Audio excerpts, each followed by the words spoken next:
Salut les bouseux. Pour aujourd'hui, je vous propose de nous intéresser à l'utilisation de l'humour comme outil de propagande par l'extrême droite. Un sujet que l'on peut considérer en annexe du prochain œil du bouseux. Très souvent, on peut entendre la défense de certains tribuns d'extrême droite consistant à prétendre qu'ils font juste de l'humour, que c'est pour déconner sans conséquence, ils ne pensent pas vraiment ce qu'ils disent. Et en même temps, ils n'ont pas tort, écoutent leurs arguments. C'est le cas du Raptor dissident qui, soi-disant, se contentait de punchline, qu'on avait tort de traiter de facho jusqu'à ce qu'il trouve Marine Le Pen de gauche et Soral un traître à la nation parce que trop complaisant avec les Arabes. C'est également le cas pour Marceau qui, soi-disant, était juste provocateur, qu'on avait tort de traiter de facho jusqu'au moment où il s'est mis à dire que, bon, quand même, un régime comme le Troisième Reich, c'était pas mal pour lutter contre les dérives du progrès et de la liberté. Tous sont protégés par l'humour que dénonçaient les méchants SJW, qui sont rien qu'à pas être gentils en critiquant ces humoristes rigolos qui veulent protéger la pureté de la race blanche en exterminant les faibles, les déviants et les étrangers. Pourtant, ces humoristes trop poilants avouent eux-mêmes leur propagande dans une vidéo très explicite. Aujourd'hui, la société qu'il y a à déconstruire, c'est leur société, celle d'après mai 68. Donc aujourd'hui, c'est nous qui sommes dans l'impertinence. Mais pour contrer la censure de YouTube qui est très active, et TVL en a fait les frais encore récemment. Bonjour, je suis François Billy Martingale et je pratique la statistique en amateur.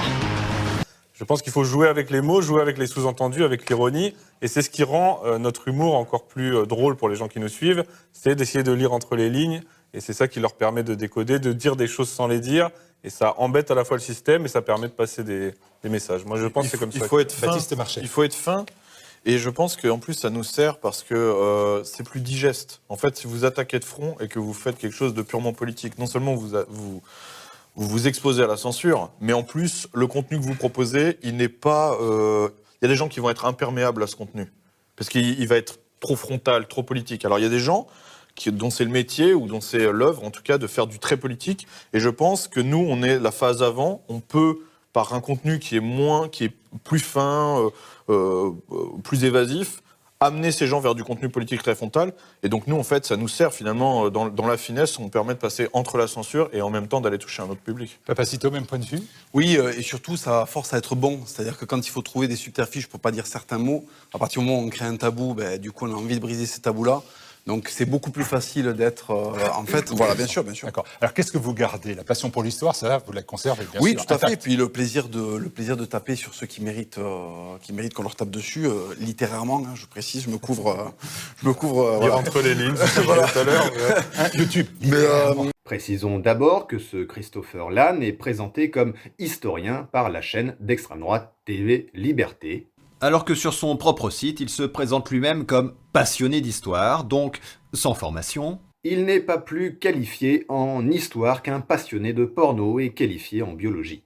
Le tout, évidemment, avec un discours en faveur du roman national contre la repentance, ce qui est une position politique et non pas un travail scientifique d'historien. Une position politique que l'on retrouve au Rassemblement national et à la droite dure ou l'extrême droite molle, chez les sarkozystes notamment. Quoi qu'il en soit, ce discours commence par la classique victimisation où le réactionnaire se présente comme impertinent et victime de la censure, donc politiquement incorrect, etc., etc. Bref, le tour de passe-passe rhétorique habituel, faisant passer pour rebelle, donc cool, et attirant un propos qui, au fond, n'est que réactionnaire. Le fond des idées n'est jamais exposé explicitement. Ils se contentent de coller une étiquette rebelle sur leurs idées, comme une marque peut se créer une identité pour vendre ses produits, par exemple, aux plus jeunes. Dans la réalité, leur discours n'a rien de rebelle car il repose toujours sur la soumission à l'autorité, la soumission à la norme, la soumission à l'autorité, la soumission à la force, comme on avait pu le constater dans L'œil du bouseux sur Julien Rochdy. Mais pour en venir au cœur du sujet, le premier intervenant nous explique qu'il cherche, notamment par l'humour donc, à utiliser le sous-entendu. C'est très pratique pour ne pas assumer ses propos car ceux-ci ne sont pas explicites justement. Si on cherche à les expliquer pour les dénoncer, il suffit de répondre « mais ce n'est que ton interprétation ». Or, déjà, le propos est construit pour être uniquement interprétable, et ensuite, une interprétation n'est pas forcément fausse par nature. Vous pouvez interpréter une fable de La Fontaine en disant « le lion de la fable représente le roi ». C'est une interprétation, et c'est vrai. Seulement, si les fables de La Fontaine utilisent la métaphore et l'allégorie juste pour la beauté poétique, l'extrême droite utilise l'implicite pour ne pas apparaître au grand jour et assumer leurs propos, car ce sont des lâches. Je pense que tu pensais pas que j'allais dire ces choses-là. Puis le second intervenant, dont la seule compétence consiste à être capable de soulever des trucs lourds, nous explique que l'humour est un bon hameçon pour radicaliser les gens. En fait, si vous attaquez de front et que vous faites quelque chose de purement politique, le contenu que vous proposez, il n'est pas... Il y a des gens qui vont être imperméables à ce contenu, parce qu'il va être trop frontal, trop politique. Et je pense que nous, on est la phase avant, on peut, par un contenu qui est plus fin, plus évasif, amener ces gens vers du contenu politique très frontal. En effet, l'humour est attirant, l'humour rend sympathique, tout le monde aime rire. J'adore rire. Et on apprécie les gens qui nous font rire. Et ainsi, l'humour atténue l'esprit critique. On ne se rend plus compte qu'on a affaire à de la propagande d'extrême droite. Alors il y a des limites, de la même façon que si vous appréciez votre maman, vous n'allez pas apprécier quelqu'un qui fait une blague sur votre mère la pute. Eh bien, si vous êtes contre le sexisme, favorable au féminisme, vous n'allez pas apprécier une blague sexiste et antiféministe. La cible de la propagande d'extrême droite, ce sont les modérés, les apolitiques, les indécis, voire les naïfs ou les ignorants. L'intervenant le dit d'ailleurs, sa cible, ce sont les gens qui n'apprécient pas les contenus trop politiques. Alors, il leur sert un contenu politique qui n'a pas le goût du politique. Ce qui est intéressant, c'est aussi le mépris que présentent ces personnes pour leur public cible. Ils se servent de la manipulation pour créer des soutiens politiques qui ne savent pas eux-mêmes où ils mettent les pieds. Ce qui les a amenés là n'est pas politique, donc où ils en sont aujourd'hui et où ils en seront demain n'est toujours pas politique, même s'ils en viennent à parler du grand remplacement des cultures qui va détruire la pureté de la race blanche. Pourtant, on aura bien affaire à des gens radicalisés vers l'extrême droite. C'est logique, de leur part d'ailleurs. Pour l'extrême droite, les gens sont, à leur image, des abrutis qu'il faut mener à la baguette. Ils ne croient pas en la liberté, l'égalité, l'émancipation, la démocratie. Il est ainsi normal pour eux de manipuler les gens et de leur mentir car les gens seraient trop cons pour savoir ce qui est bon pour eux. Enfin, Papacito intervient. Ce Papacito qui s'est illustré dernièrement en portant un béret franquiste dans sa vidéo où il représente le meurtre des électeurs de la France Insoumise. Ce Papacito, le frustré sexuel qui dit préférer les femmes noires parce que les femmes blanches se sont refusées à lui à cause du féminisme scandinavo-maçonnique. Ce Papacito aussi qui menace de décapiter les gens de France Inter pour avoir blasphémé le Christ. Ce qu'il faut savoir, c'est que France Inter insulte les Français et insulte Jésus avec l'argent des Français. Donc là, en fait, je vais m'organiser. Il y a un moment où dans mon corps, ça va monter, et dans le corps de plein d'autres mecs extrêmement déter, tu vois. Et ce qui va se passer, c'est qu'on va rappeler que le christianisme, certes, c'est des trucs un peu malaisants avec les scouts et, tu vois, et les crèches de Noël un peu mal faites, mais c'est aussi mon gisard. C'est aussi, en fait, tu vois, des mecs, leur tête, elle était sur leurs épaules. Tout d'un coup, il y a un coup de lame, et en fait, la tête, elle roule, et elle est dans le sable, tu vois. Donc attention. Tu vois, il n'y a pas de sable, mais il y a du bitume, donc ça va rebondir, ça va faire encore plus mal. Attention, un jour la chrétienté va revenir, ça va faire très très mal. Donc les Mediapart, tu vois, les Téléramas, attention à comment vous parlez de Jésus, attention à comment vous parlez du terroir, attention à comment vous parlez de la France. Voilà. Bref, dans l'émission, Papacito se contente de répéter ce que les autres ont dit en reformulant, car il n'est pas réputé pour sa présence d'esprit. Oui, et surtout, ça force à être bon.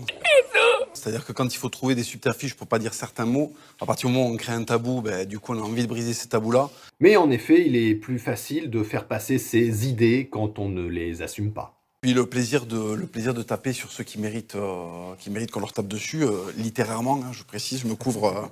Oui, on va tester si le gauchisme est par balle. Littérairement, je précise, je me couvre. Littérairement, je précise, je me couvre. Bien évidemment! Bien évidemment! Bien évidemment! Non. Ce n'est pas comme ils le prétendent pour éviter la méchante censure qui fait rien qu'à les embêter. C'est juste qu'en présentant explicitement leurs idées, ils auraient moins de soutien. En effet, il est facile d'être soutenu en accusant les SJW, les bobos, les racialistes, les indigénistes, les néo-féministes 2.0, entre autres termes fourre-tout qui ne veulent rien dire et qu'ils sont incapables de définir. Il est plus difficile d'être soutenu en accusant les militants pour l'égalité et les droits de l'homme qui sont leur véritable cible. Il est facile d'être soutenu en dénonçant le grand remplacement. Il est plus difficile de l'être en revendiquant la protection de la pureté de la race blanche par la déportation des races étrangères. Il est facile de s'en prendre à une caricature de féministe hystérique à cheveux bleus. Il est plus difficile de revendiquer sa croyance que les femmes sont des êtres inférieurs dont le pouvoir menace la stabilité de la société.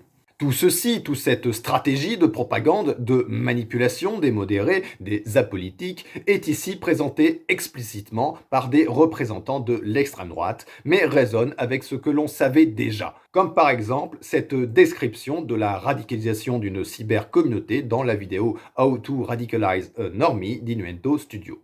These communities can devolve into arguments about the need to remove a nebulously defined politics from the conversation. The adage about bros on the internet is political means anything I disagree with. But it would be more accurate to say here, political means anything on which the community disagrees. For instance, Nazis are bad is an apolitical statement because everyone in the community agrees. It's common sense and therefore neutral. But paradoxically, Nazis are good is also apolitical. Because Nazis are bad is the consensus, Nazis are good must just be an edgy joke, and even if not, the community already believes the opposite, so the statement is harmless, tolerable. However, feminism is good is a political statement because the community hasn't reached a consensus. It is debatable and therefore political, and you should stop talking about it. And making political arguments, no matter how rational, is having an agenda, and having an agenda is ruining the community. Now, it is curious how the things that provoke the most disagreement tend to be whichever ones make white dudes uncomfortable, one of life's great unanswerable mysteries. You can gather where this is going. A community that doesn't tolerate progressivism, but does tolerate Nazism, is going to start collecting Nazis. Nazis whose goal is to drive a wedge between the community and the left. Once the left acknowledges, hey, your community's developing a Nazi problem, the Nazis, who are, remember, trusted apolitical members of the community who might just be kidding about all the Nazi shit, say, did you hear that, guys? Those cultural Marxists just called all of us Nazis. Wedge. Similarly, any community members who say, but Nazis, though, are framed as infiltrators pushing an agenda, even if they've been there longer than the Nazis have. They get the wedge too. This is how fandoms radicalize. Aujourd'hui, à l'heure où l'extrême droite se sent si à l'aise dans notre climat politique qu'elle se permet de livrer sa stratégie de propagande sur un plateau et d'illustrer publiquement le meurtre de ses opposants politiques, vous ne pouvez plus vous permettre de prétendre qu'ils font ça juste pour rire, juste pour rigoler, juste pour le fun.